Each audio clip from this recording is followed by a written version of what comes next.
So just so I can kind of have an idea in the audience, how many are hunters? Raise your hands. Okay, so well, there's a fair number. So interestingly enough, I saw that as about 75% of us.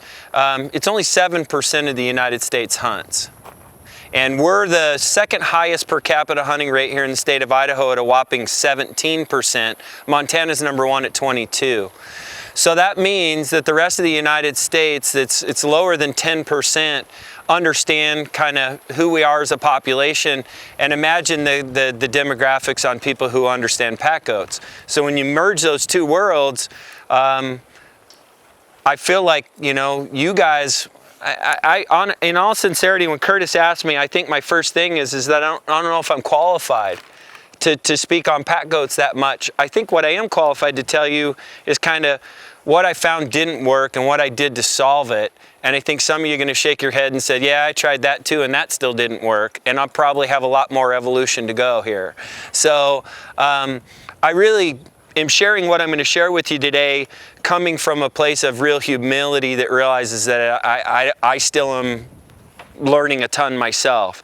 So one of the things that I think I've done that is kind of new to pack goat, running pack goats is the conditioning that I do.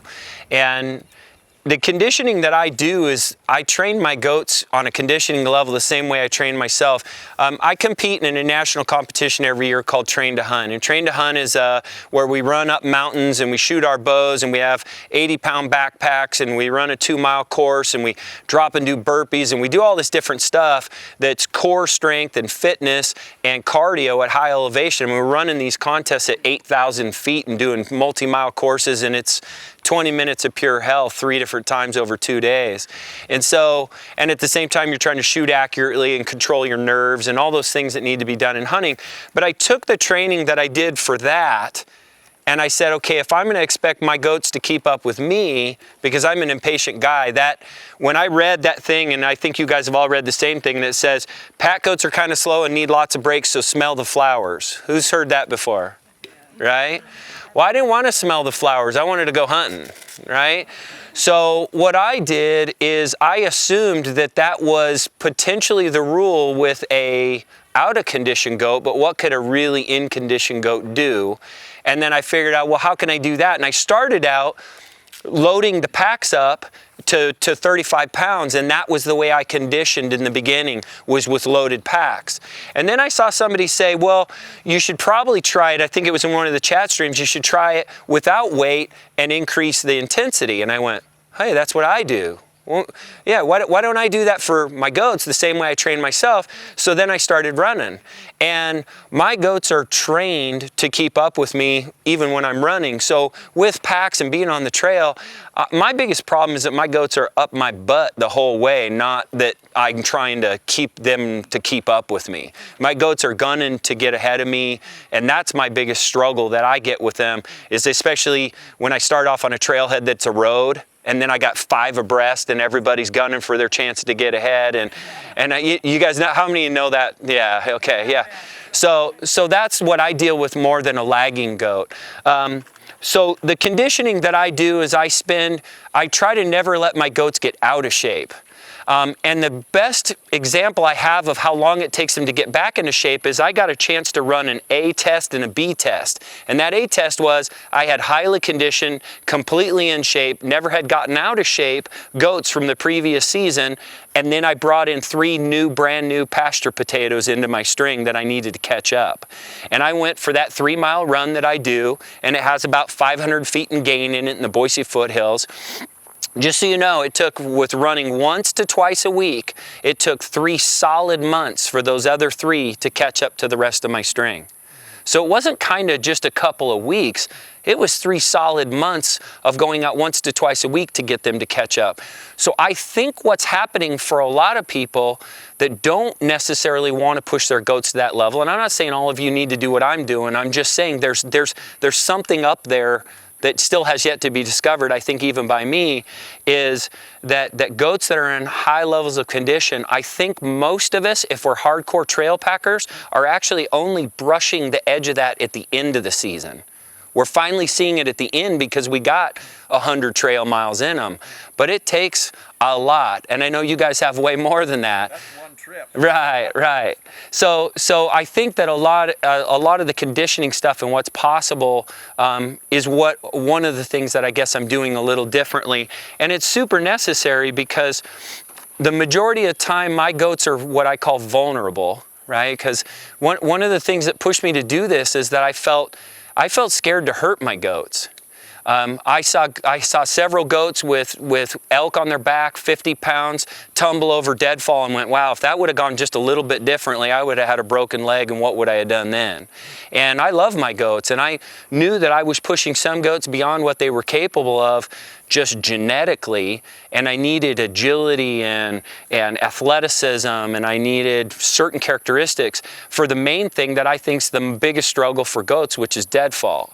I think almost any goat can walk a rock. Rock's pretty easy for even a big pasture potato.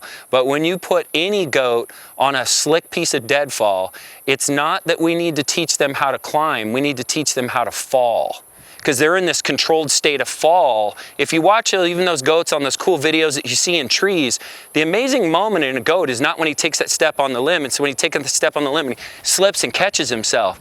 But that's what the truly agile goats do. I think they're better at falling than the goats that aren't. And so I felt like I had to put them in that situation constantly of exercising those falling muscles. And so to back up just a little bit, my string in the beginning didn't have any of those abilities. And then I got a chance to get goats from a guy who lived on public land for 5 years and raised his goats in the woods. So it was the perfect scenario, the perfect test case to say, okay, if we have goats that are absolutely immersed in deadfall, this slick as ice on their hooves, they can't grab anything, from the beginning to the end, what are they capable of? And I can tell you that Chester and Dewey, my two that came from him, are capable of things that my other goats just can't do because they've been doing it since they were babies. And it's mostly those controlled falls. So they jump up on a big piece of deadfall, their legs slip out, and they land on the other side under control, where the other guys slip out, stumble, fall, until they figure out how to fall well. And they have to figure out how to fall well without weight before they can do it with weight. And so it's just that process. So for me, the guy's name is Cannon, and I'll probably have him on my podcast, the podcast that you heard Charlie on. The problem is the guy's always in the woods. He only comes out of the woods like once every 3 weeks to check his emails and call me back. And so he's hard to get on the podcast. I've been trying for almost a year. His name's Brian Cannon, and Cannon let me know what was possible in those two goats, and I've been striving to try to get that into my string and teach adults to be that, and now I'm trying to teach babies to be that. So, but with elk hunting and with the hunting strategies, being off of trail is 90% of what we do. And for anybody who's going to watch this or anybody here, we all know that you can't leave your goats. And I learned that the hard way too. So you can't leave your goats, they have to hunt with you, and learning how to hunt with them is a big portion of what we need to do. And I skipped ahead, I'm sorry, I looked at my notes there.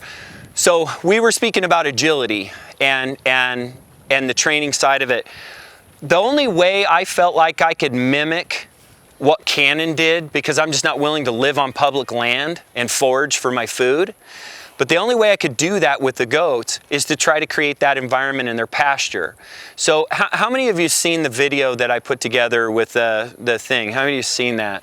Okay, well, it's for someone, I'll repost it on NAPCA when I get home, so you guys know on the Facebook page, I'll post it there. You can't find it on YouTube, it's gonna be in a film tour, so I post a link and that's the only way you can get it there. You guys feel free and share it amongst one another, but that video shows my obstacle course that I have set up for the goats.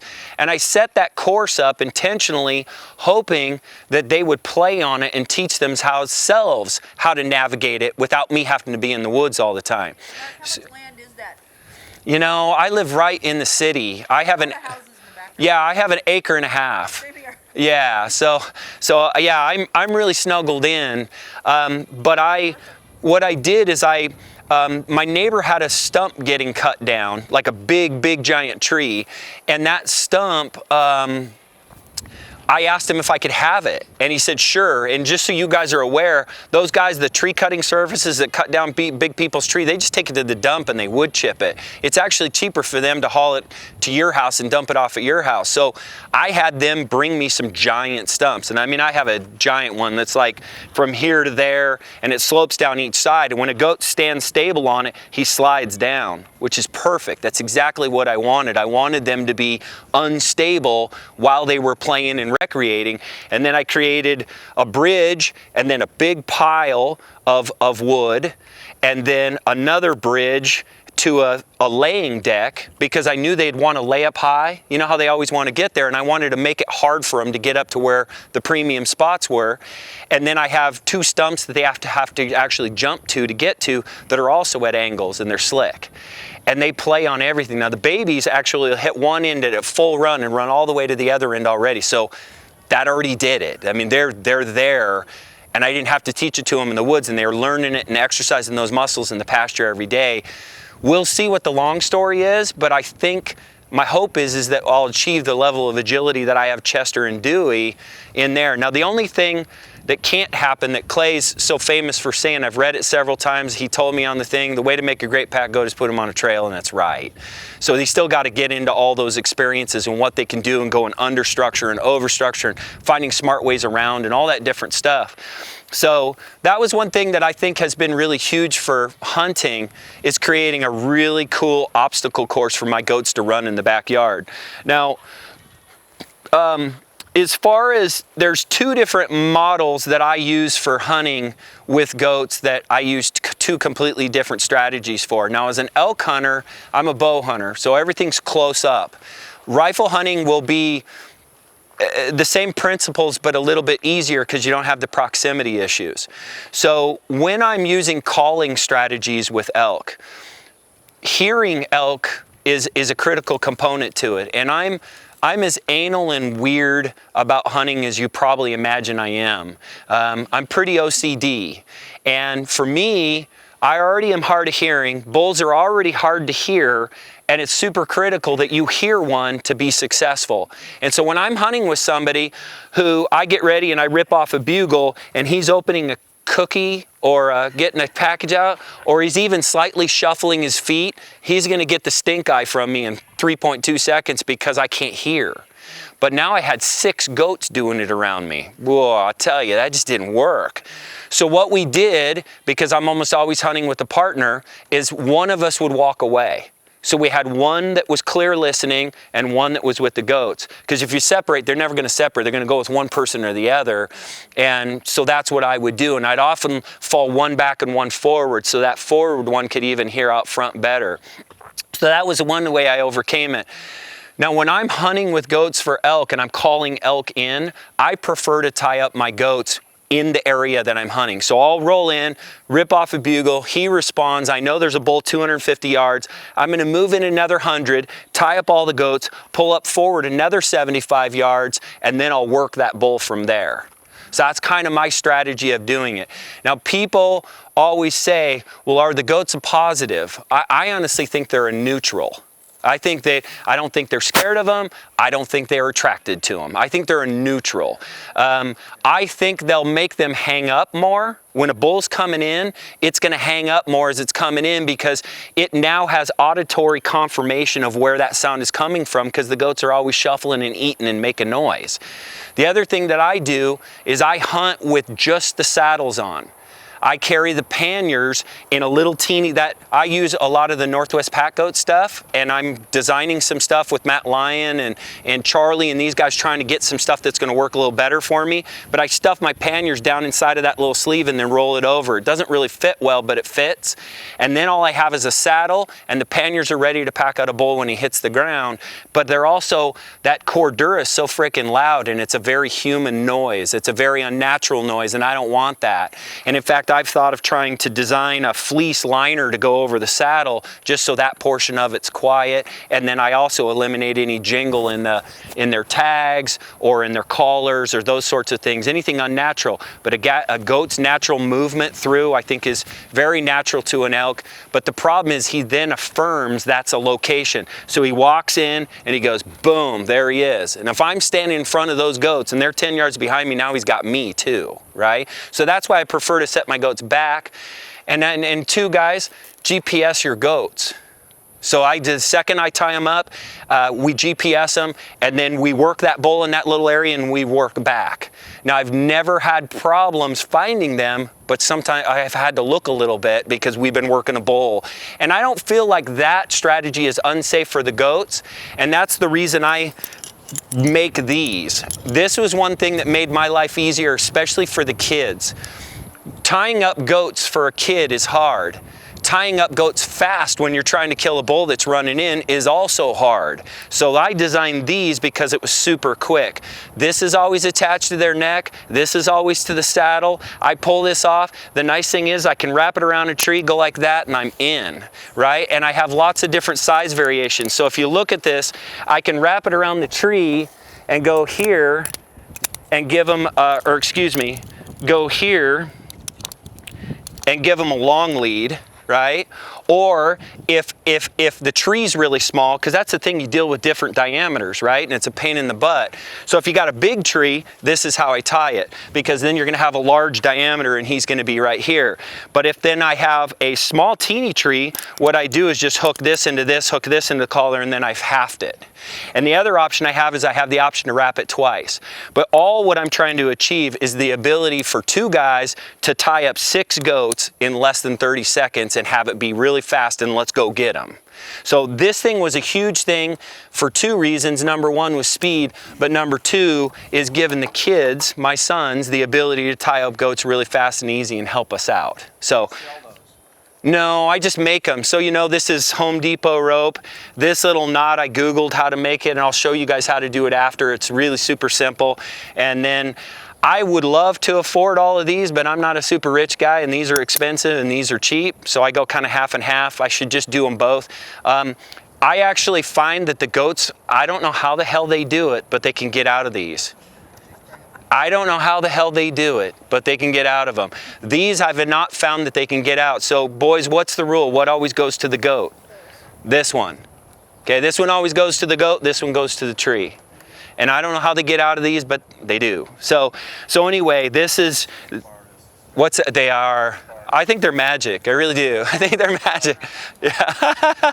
I hang these so that they don't clink against each other. I tie them, I put black electrical tape on them. I also tag all my goats down at like PetSmart. I went down and got my phone number and everything just in case.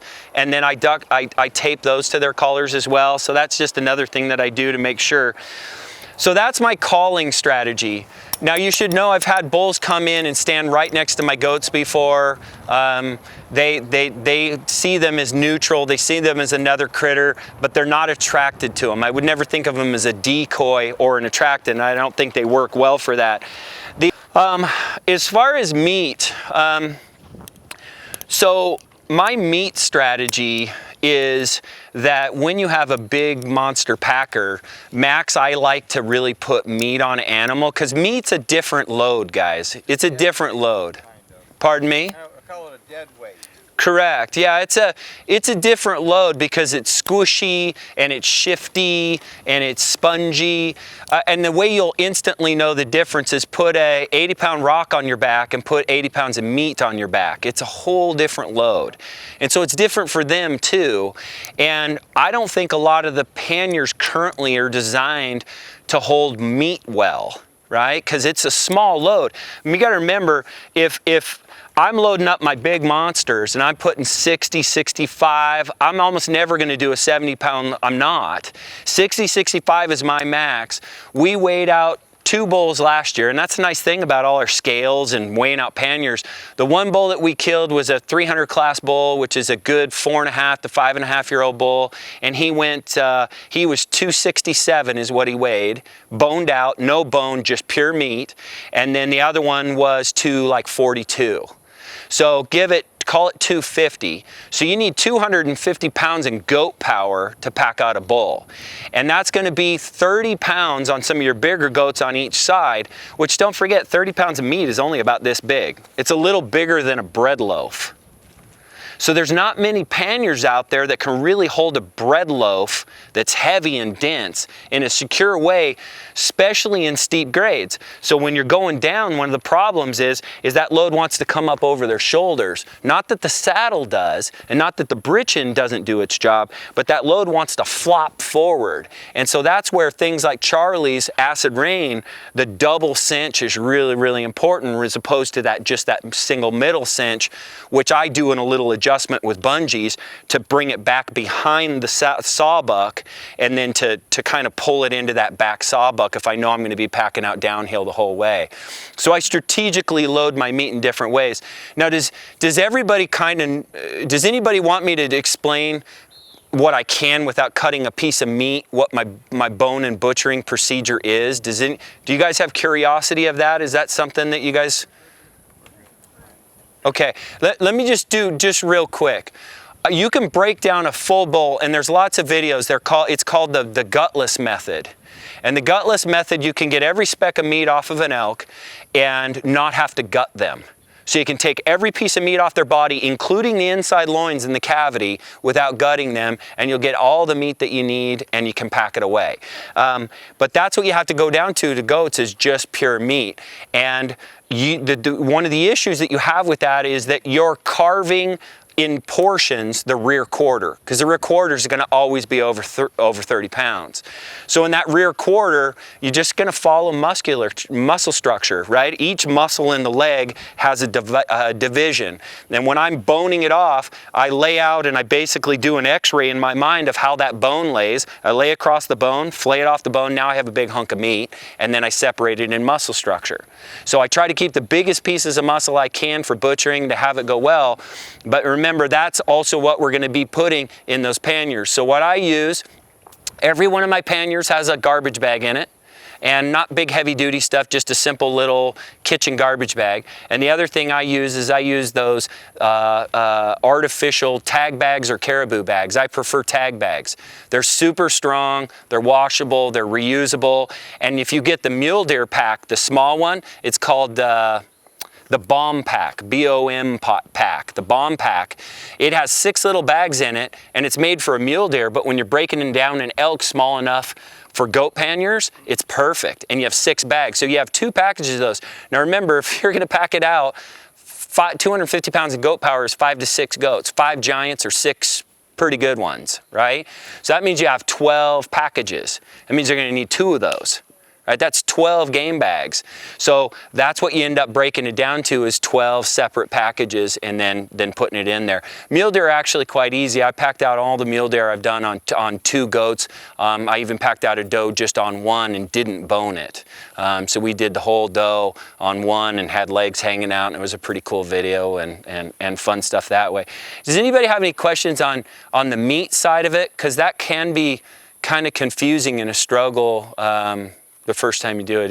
Any question? Can you touch a little bit on the front shoulders they carve off, the rear hinds you split, and you probably bone right there. How are you breaking down the elk or the mule deer? Are you putting the front shoulders in with the loins on or the back strap, if you will? Are you just break it down by weight, or are you breaking it down by pieces? I try to leave everything in the piece that I can, and I use the rear quarter as the ballast, and I use the calves as the ballast, right? Because all that front quarter is either going to be stew meat, jerky meat, canned meat. There's no steaks on any of that, so who cares how big it is, right? It's going to go right into the burger pile. And just remember, that stuff is great ballast meat. I don't know about you guys, but when I'm packing panniers, I'm packing all my panniers, and then I have my little pile of little stuff where I'm going to balance loads. Right? Well, it's the same with meat. I'm going to use the calves, the forearms, the smaller pieces of meat is kind of that thing. And when I take off the back straps, I take it all the way off, and I leave it connected to all that neck meat as well. So I leave the neck meat. Those end up being 2 perfectly sized pouches generally as a rule. And as far as the quarters, it's a really simple system of just lifting the leg and cutting on the inside crease all the way up till it folds over, and then you're cutting the skin on the backside, and that's your quarter. And then that's kind of how I break it down. So I break down the legs on one side, I skin all that out, I do everything on top of the skin so it stays clean. I bag that side, I roll that bowl over in the dirt because now that side done, and then I skin back the other side and all that side's clean. So that's kind of my process. That's how I keep things clean. Did that answer your question? Okay, all right. So when I'm running a base camp, we bring the whole enchilada. We bring chairs. I bring real food. One of the big things that the goats gave me is my first season where I didn't become what I call like vulnerable. I didn't become fragile. I struggle in terms of feeling fragile. It's a drone. Yeah. The filming at the whole next level. So anyway, you guys, this is something that I think some of you guys have you guys have heard of, like, you know, all the fat-based diets and ketogenics and that kind of stuff. Anybody curious on that kind of eating? Okay, well, just so you guys know that one of the best forms of energy, especially at high elevations, is you want to pay attention to cold, inclement people, right? What do the Eskimos eat? What do high elevation Andes people eat? They eat butters, they eat oils, they eat fats. They consume huge amounts of food or fats in their diet. And what we have done now is we've figured out a one-pot system that allowed me to handle the two things that I always struggle with, which is at elevation. Remember, guys, anything above 8,000 feet, you go backwards physically for, listen to this, 6 weeks. So you go backwards physically for 6 weeks at any time you're above 8,000 feet. So saying, I'm gonna go acclimate. It takes so long to acclimate. And the two reasons why you go backwards physically above 8,000 feet is lack of sleep and poor digestion. So if we can handle sleep and digestion with diet, the two ways that I do is that in my little kit that I take with me now in the backcountry is melatonin. There is no way to overdose on melatonin. They give you IV drips in Germany of melatonin bags when you're fighting cancer. It's a really good for you antioxidant, and it's killer for sleep. Take it from an insomniac. It changed my life. I just had to take a lot of it.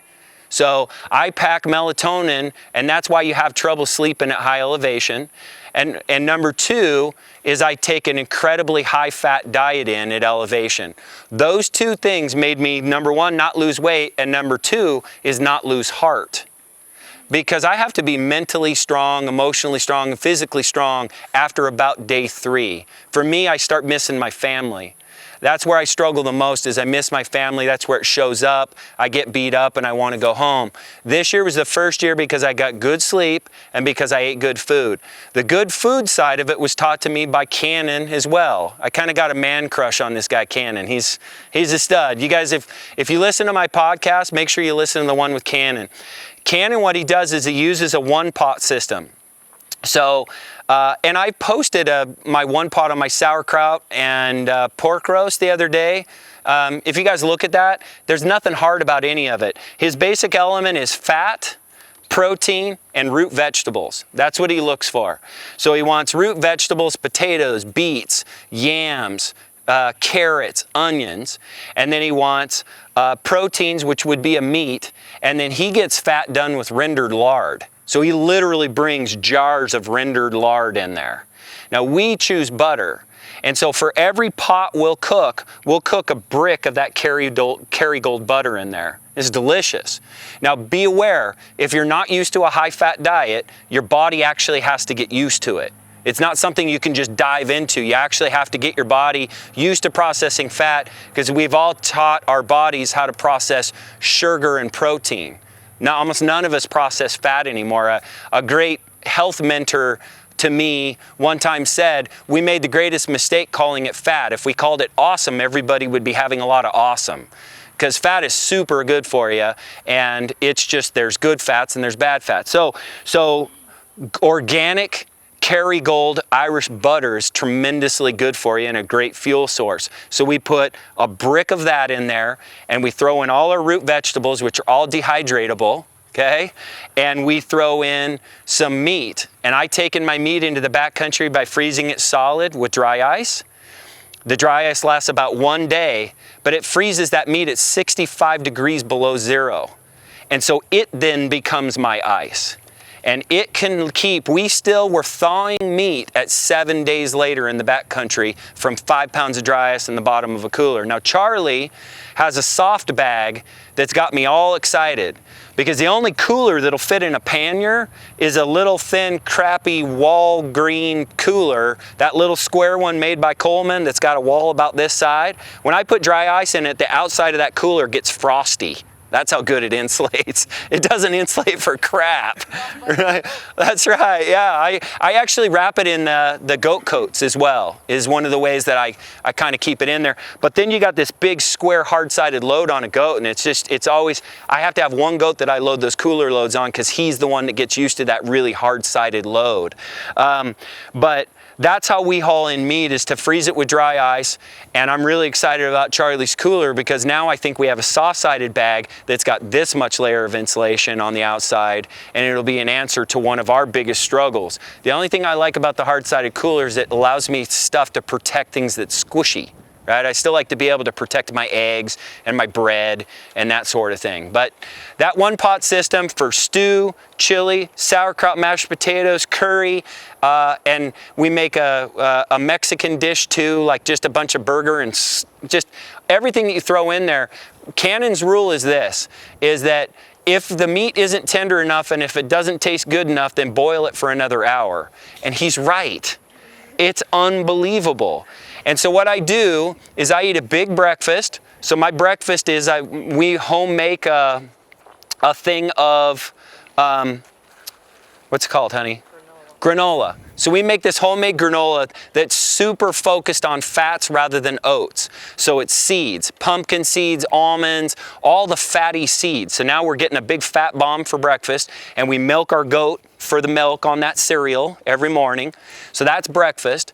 10 o'clock after the morning hunt, 10 to noon, we come in and we start the first pot. We'll cook for 2 or 3 hours, eat that for lunch, and then when we go out and hunt, we get back at night, we'll rewarm that up, and that's dinner 2. And that's day 1 eating, and then day 2 and day 3. And we log all that out and we make it all. It's hard to feed 3 guys in the backcountry for 7 days off of, 5 good strong goats. It just is. Plus have room to pack out elk and all the living supplies and everything else like that. So that's kind of our system to make sure that we've been eating well and sleeping well. And this year was my best year ever at maintaining kind of my positive mental attitude and not getting beat up and that sort of thing. So, I mean, that's really kind of what I prepared on terms of hunting strategies and how I use goats. And I just like to kind of open it up for any questions or thoughts you guys might have too, because once again, I really am super clear that I definitely don't know all the ways. I'll probably be hunting and using my goats differently as little as 2 years from now. Question? How much what? So I take about 15 milligrams to 25 milligrams, depending on how bad I want to make sure I go to sleep. And I also use an Indian alarm. I know how much water I can drink to wake up in the morning and have to go pee. So that can be a pretty positive thing as well. Yeah. How do you manage meat spoilage when you're so far back in? And elk season is always in the summertime. Yeah, it's September, it's hot, yeah. So almost always in the high country, my camp was set on water last year at 8,900 feet. That's the hardest thing, is finding water at those elevations, right? So I was on water at 8,900 feet, and that's where my camp was.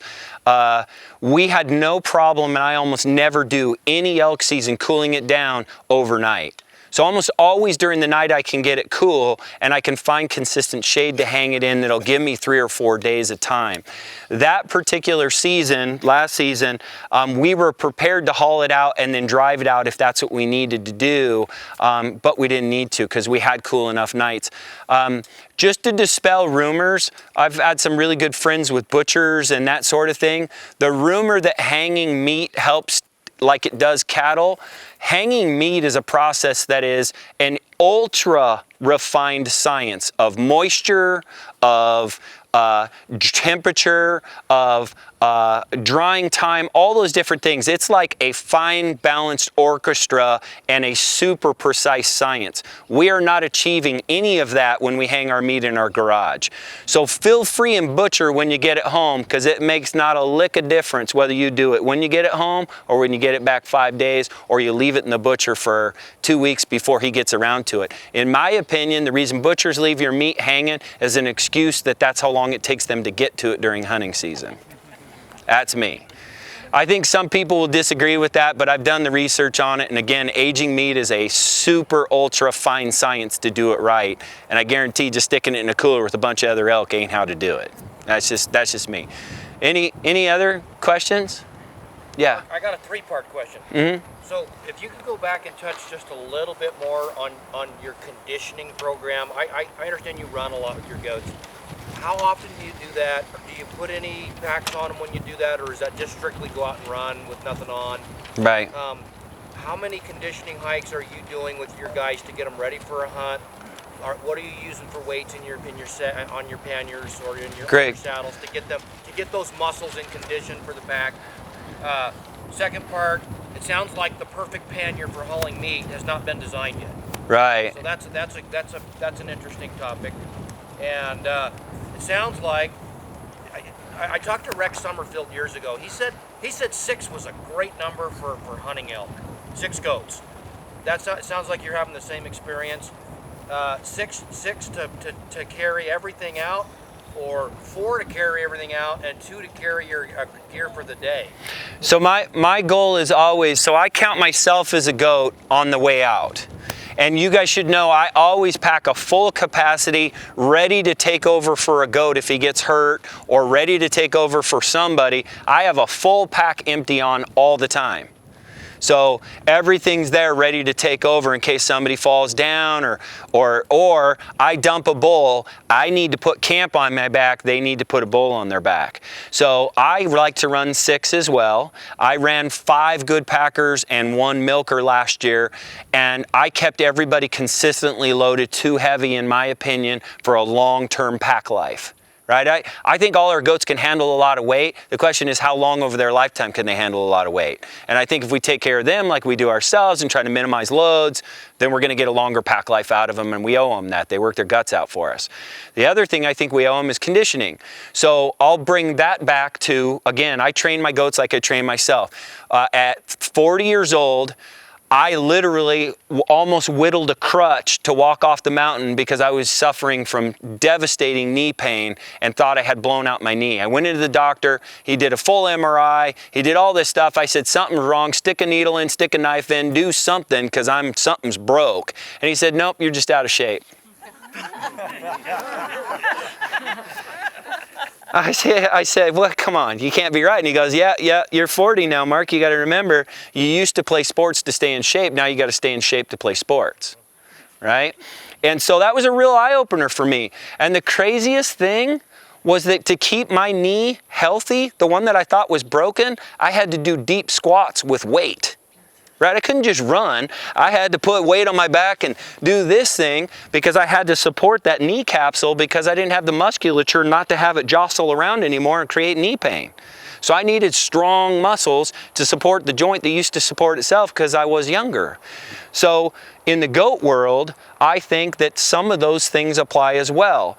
And if we expect them to be out of shape and not have this happen when we slap 50 pounds on their pack and say, man, how was that winter feed? We're being irresponsible with them too, right? Now, I don't think many of us do that. We don't just put it to them right out of the gate, but I think new packers will. And there's a lot of new packers that without seeing this or hearing from us or our tutelage and having kind of almost a training system. So that training system is, I don't ever let them get out of shape because like I just told you, it takes 3 months to get them in shape. So I don't have an off season and I keep myself in shape on a consistent level with 1 major exercise day a week. I can keep myself on level. Now, if I want to make gains, I have to do 2 to 3 a week. As soon as I hit 4, I start breaking myself down now. So I kind of gauge it at that. If I want to gain, I'm going to do twice a week. If I want to maintain, I do once a week, and I do it the same with the goats. And the way I keep a goat in shape is by running, but keep in mind, guys, I'm not full on running, I'm piddle jogging. So even if you power walked, that's the same thing. But I piddle jog, and they just have to keep up with me. And a lot of times what it looks like is they're doing the same. They're striding, and then they kind of slowly ball behind, and everybody, and then they stride again, and then they catch up, right? So it's a kind of a process of that. The other thing it teaches that I hate is that when I'm hiking, it's not time to eat, right? It ain't eating time, it's walking time, right? So, and the other goats will bump them out of the way if they stop, and so they start learning not to do that. And I love that running teaches them to be almost impatient like me to get where we're going. The other thing that I find that is tough on the training regimen is familiarity. I think the goats that run the same course again and again and again get bored with that course just like we do, right? So I'll run it in reverse direction and everybody goes, whoa, Dad's going that way, right? And then things get newer. I show up to a new trailhead and you can see it. They kind of like it. They get excited to be on a new trail. So I keep that stuff fun. I keep the loading fun. I keep that stuff fun. So I run them all the time without weight. The only time I start running weight is right before season. And then what I'll do is I have, you know the leaf bags that you buy at like Home Depot that you put leaves in? I roll up sand in that and I make it like a big loaf of bread, and a loaf of bread can be 15 pounds a side, and I train with 30 pounds. Because 30 is kind of good for everybody. And then I roll it up, you can actually kind of roll it and then cinch that over the top and keep it high on their load so it's not sloshy, and then they can still be kind of really mobile and that sort of thing. And I'll do those trainings right before I go into season, and then I use this whole summer packing season as the rest of the training. If I skip a weekend, I'll run them again, because remember, I want to keep them the same with one exercise a week. Or if I want to continue, then I do that system of keeping them engaged at a higher level, and my goats will just get in better and better shape the whole season that it goes. My biggest struggle is keeping weight on my goats throughout the season. That's my biggest. My goats slowly lose weight throughout the season. I'm pouring the feed to them. I'm pouring the feed to them to try to keep them weight on. Fat. You give them fat? I don't. I need. Black oil sunflower seeds. Sunflower seeds. Really? Yeah. Oh wow. Heavy. Got a lot of fiber, a lot of fat. Great suggestion. Shell on or Oh yeah, shell on. I mean, yeah, I guess if you wanted to they got plenty of fiber, go shell off, but I just buy it by the 50-pound bags. But I keep it with them, keep them tuned, you know, just like you. You got to get used to the fat diet, and that's what I do with them. Interesting. That's They great get a little input. cup of it on a regular basis, and then when we hunt, it's, you know. 'cause Huh. especially No, the that's older they great. get and the harder they work, they're focused, you know, just like you. They just get focused, and they just not eating like. And you said it's sunflower seed, right? It's called black oil. A lot of, Black oil? You'll hear Boss, black oil sunflower seed. Oh, okay. It's farm. It's a farm store. I mean, it's It's bird bird feed. seed. It's bird Bird feed. food. Feed it to birds. That's cool. All right. I like. Birds like black. I mean, black oil sunflower is the most, like, all birds are like that. So if you go to a bird feed store, I mean, you can buy any it shelled, farm but it store. Yeah, It's, costs a farm fortune. ranch stores all sell it. Ah, well, that's great. So, pack in fat. You know, you can get the shell off, I suppose. But You can buy it without the shell too. yeah, It's real I expensive. just, of course, but to feed them, the fiber, of course, is good. But when you're packing and you want to get down to just the nutrient part of it, and they've got plenty of fiber. Yeah, you might. interesting. you should give to your goats at a time. No, that's great stuff. Life, pretty much. That's great stuff. Thank you. Now, Curtis, you had a second portion to your question, and I can't remember what it was. The perfect pannier.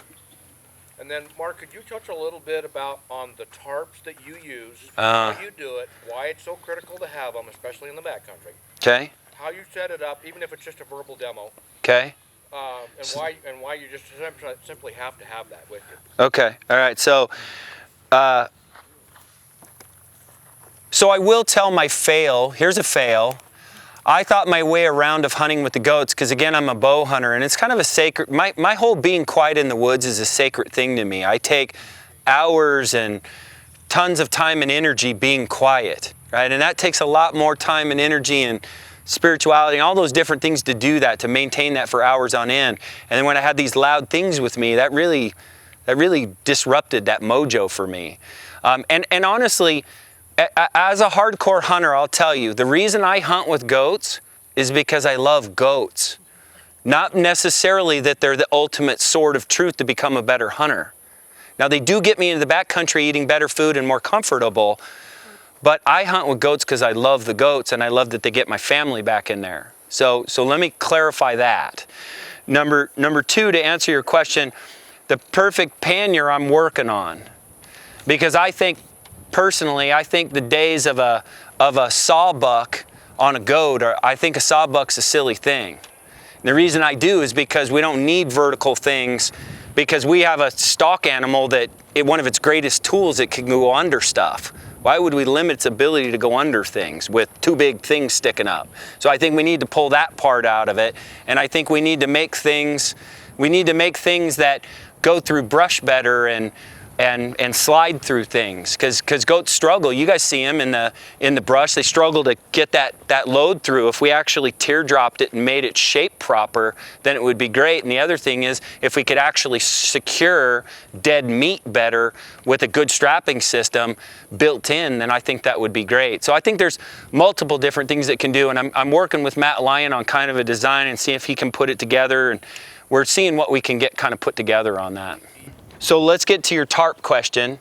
I don't think I've still figured out my tarp model that I'm satisfied with yet. I've done both ways. The biggest problem is my tarp model works. It's just that the goats eventually get into it and tear it up and break it. Okay, so I haven't figured out I'm using and Larry actually, I mimicked his system. I changed a little bit, but I mimicked Larry's system. He uses the Noah's tarp, and so do I. It's semi-cheap, it's semi-light, and if it breaks, I'm not gonna waste $300. But my biggest problem is that when you hang it in the diamond shape, the way they made it, they go diamond to diamond and it goes down out in a diamond. That into that diamond, they can get into it. So I hang it square, and when I hang it square, then I have to have really long lines or a huge area to spread it out in. But I do that out of, if it's gonna rain, I want them to have shelter. In the high country, it rains when you're not ready for it all the time. So I do two models, you should know with that. If I've done a weather forecast and I feel confident there's not going to be rain on my trip, I still pack my tarps, but what I do is I pack a goat coat in every goat's pannier, and I use a tie to the tree system at night around my camp. So I tie them to a tree because the canopy of good pine trees offers them great shelter. It's secure, and they got a goat coat on just as extra measure. And those individual goat coats in each pannier don't weigh enough for me to really do it. And it's a way quicker system. So I can get in at dark, tie everybody up on a tree, put a goat coat on, I'm done. Running that whole high line and running my tarps and doing all that stuff, that takes way longer. You have to fine tune your heights. You got guys that get tied up. I've never had even a semi-wreck tied up around a tree. And the other concern that I've heard voiced about is they're gonna kick the shit out of that tree. I haven't found that at night. They do a little bit, but they just kind of, it's bedtime for them too. They get it off the trail, they lay down.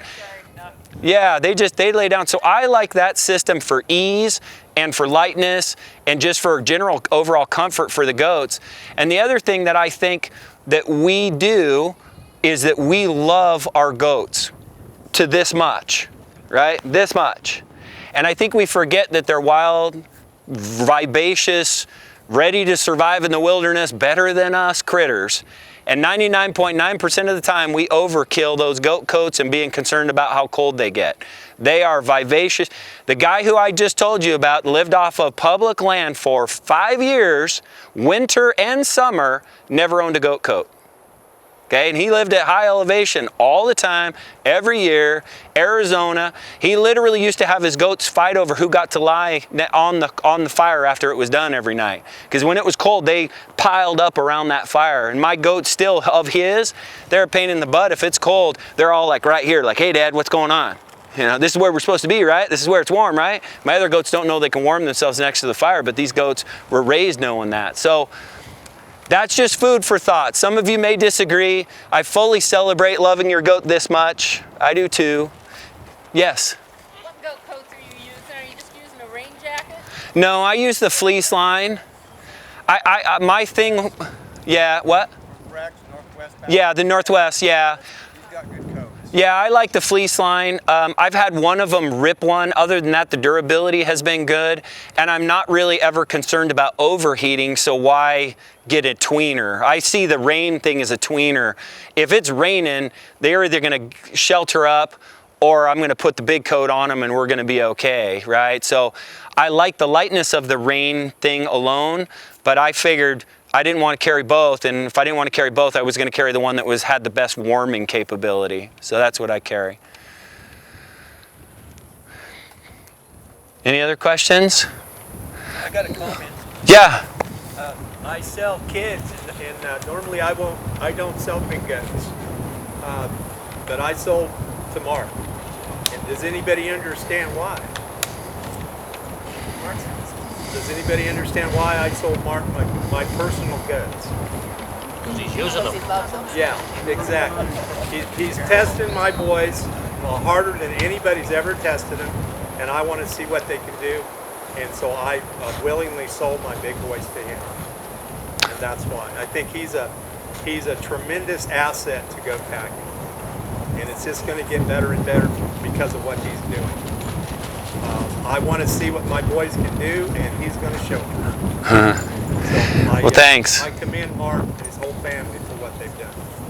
Thank you. It's going to get better. No. Thank you. I appreciate it. I'm humbled. I'm teary you saying it because honestly, goats have touched me and my family's life in such a profound way. I feel grateful to God, grateful to you, grateful to the amazing animal. I don't know if you guys think about it, but I think about it this way. There are some people that are a dog person.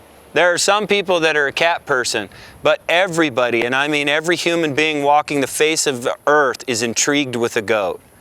Now they may be scared a little because the horns are intimidating, or they remember that neighbor Billy that butted them when they were a kid, but they are an amazingly cool animal that I think God had an intended purpose for us, and I think we realize that. And in some ways, we have a duty to share that. Because I'll tell you in the beginning, I mean, Charlie will tell you this. I was like, hey, I'd love to help you guys, but I don't want more. I don't want to go down a canyon hunting elk and see another guy with goats in that same canyon. I don't want other people to know, right? The only reason I did this is because I think we're under threat from another hunter group. And unfortunately, I think our only asset is strength in numbers and companies and people and individuals and having the right people that are engaged in this. And so I'm really trying to work hard to bring hunters into this community because I think it's a group that we can grow. And Sue and I this year, we haven't fully committed yet, but we're this close to trying to shoot just a pack-in series, like the film that you guys saw, but without hunting, because again, 7% of the country hunts. I want to win their whole hearts so we can win this battle. And I need the other 93% to love us too. So the 93%. Absolutely. So I'm hoping we can make a powerful short film because logically, I think we win the case every time.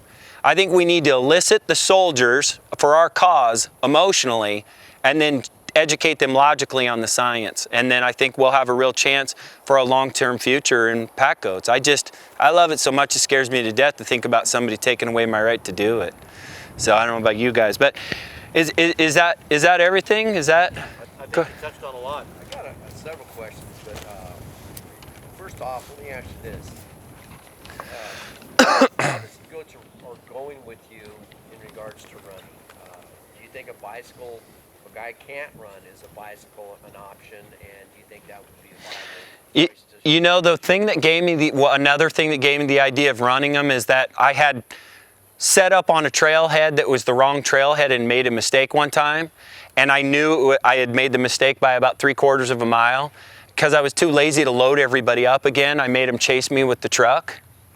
Okay, so I drove the truck, they ran down the road behind me, and I said, hey, that's pretty cool. They work, they follow me.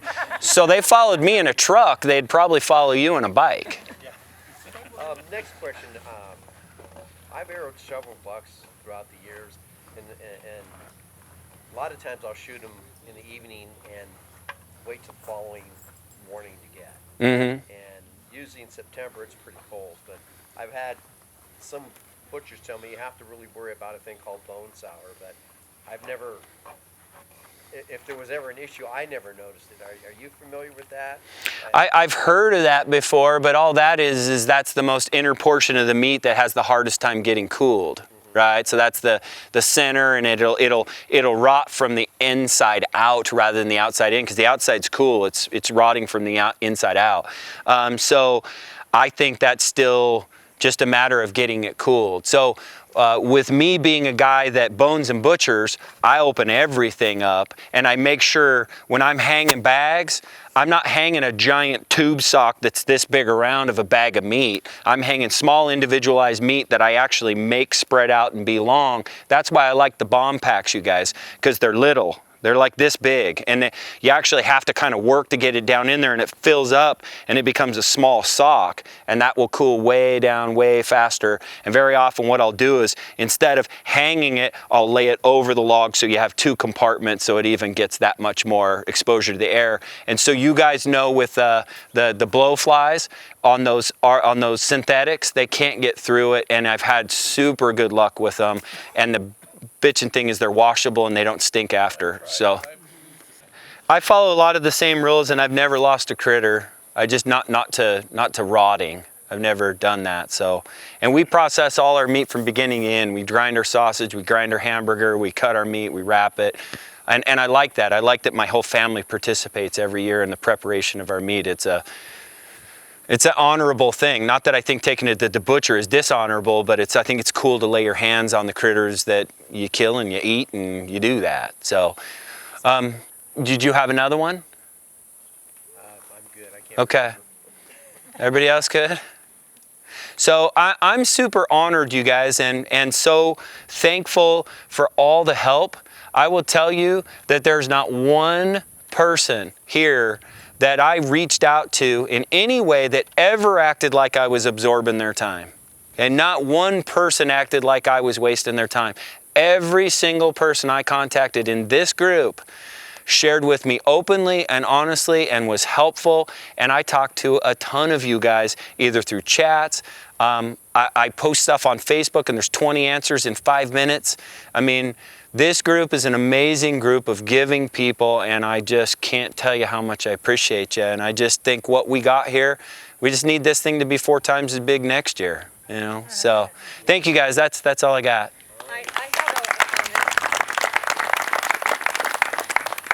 We did the goat weigh-in, and I think he weighed his goats just before he came, because he was no more than 2 pounds off on every single of one of his goats. So you won the goat weight contest.